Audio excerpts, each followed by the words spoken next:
You run from a problem, you go with the spirit of the problem. So if you have a problem here, you don't address it, and you say, you know what, maybe I should move to Florida. And you move to Florida, the problem comes with you because you haven't addressed it. I tried to caution a brother before making that bad decision in his life.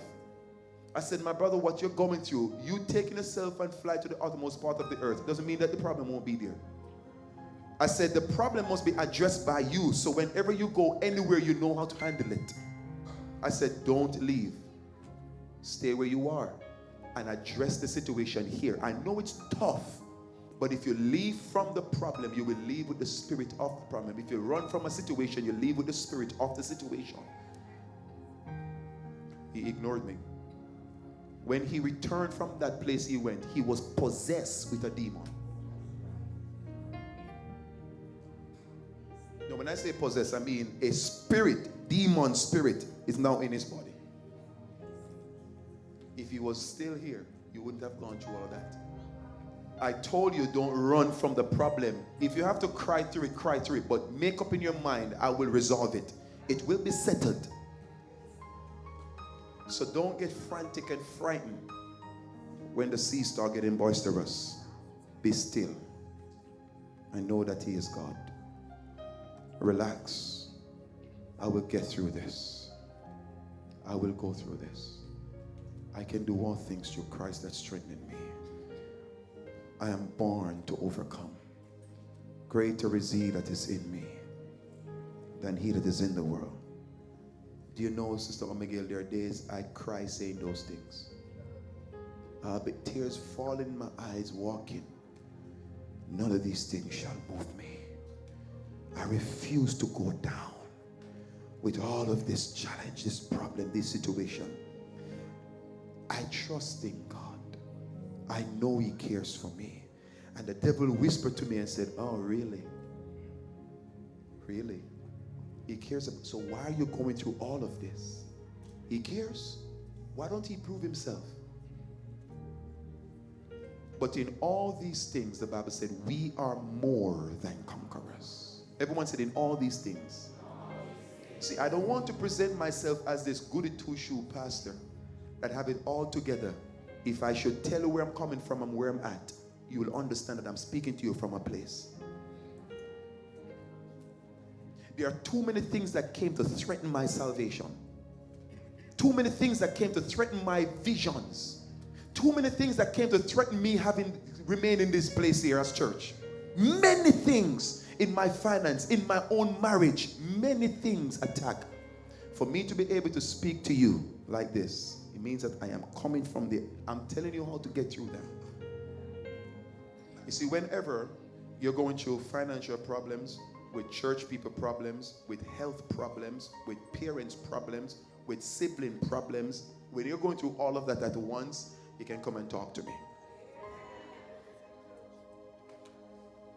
When there is no money to pay your mortgage, and when there's no money to pay car note, and people pulling up their record, taking away your nice vehicle, and the whole community is watching you, and you dress up Sunday morning and you're heading to church, I wonder which God he's serving.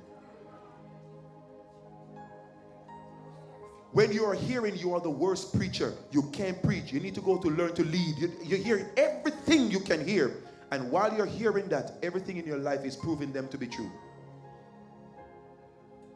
You said, I refuse to give in. No.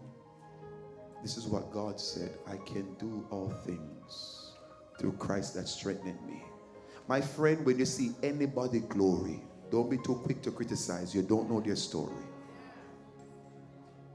But I am here to tell you, it doesn't matter what storm you're going through, you can overcome them all. It doesn't matter. Your closest friend, your relative, your mother could be your biggest problem right now. You can overcome that problem. You can overcome that storm. You love her so much, but she's creating the most problem. Your children, your spouse, whatever. You can overcome it all. Few years down the line, you'll be able to stand and testify. If it had not been for the Lord on my side,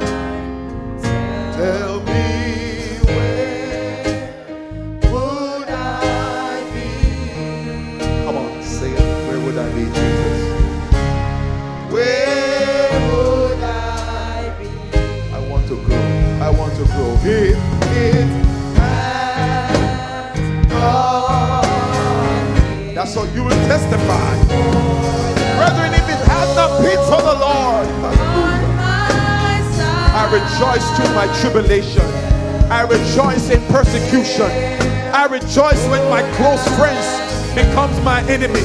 I rejoice when my close friends become my threats. I rejoice in the midst of it all. Oh, if it had not been, if it had not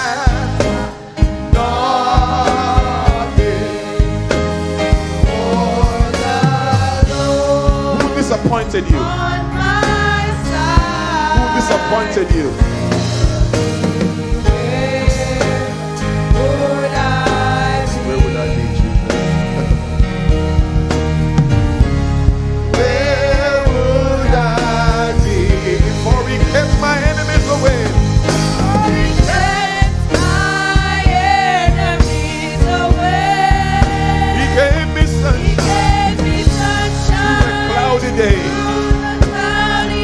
Come on, sing it.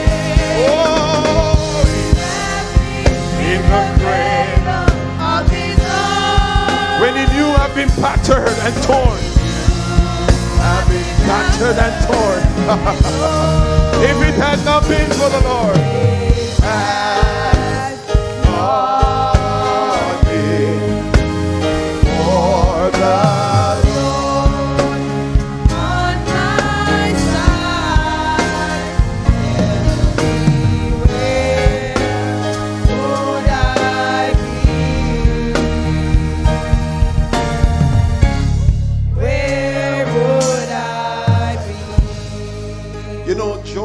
Joseph had to pity his brethren that went against him. Because what they meant for evil, God was setting it up for his good. There are going to be days when those that plot your demise will come and apologize. There will be days when they come to you and said, I'm sorry. You see, if Joseph had allowed his brethren to destroy his destiny, he would not have been the one to save the people of God. Sometimes your own will throw you in the pit. But it's while you're in the pit the visions start coming. Sometimes it's people that you're loyal to that makes you get into prison. He's loyal to Potiphar. He seemed to be that he played by the rules, and Potiphar's wife caused him to end up in prison. But in prison, you still couldn't stop the dreamer. If you let them stop you from dreaming, you're in trouble. In the prison is when Joseph was dreaming, and he could have given interpretations of dream. And then the Lord said, now it's time to pick you up out of the pit. And then here goes Joseph reigning as governor over Egypt. And then the same people that wanted him to die now come, and he has to give them life. My brothers and sisters, I want you to learn to be strong through your troubles. Don't let the trouble change your exclamation mark into question sign. Stay joyous. Stay rejoicing. Rejoice in the Lord always. And again I say rejoice. Rejoice evermore. Father, I send your children home, God, with great level of peace. Tomorrow, Lord, they will not be on the phone complaining and crying. But tomorrow, Lord, they will wake up in the morning and rejoice. And they will say, thank God. This is another beautiful day that, Lord, you have made, and I will rejoice and be glad in it. Father, I thank you for hearing our prayers. I thank you for instructing us. I pray that we will not words in the corner, but let us leave out of here, Lord, with the words deep in our hearts. I now know how to handle the trouble I'm going through. I'll relax myself and be calm. I will control my emotions.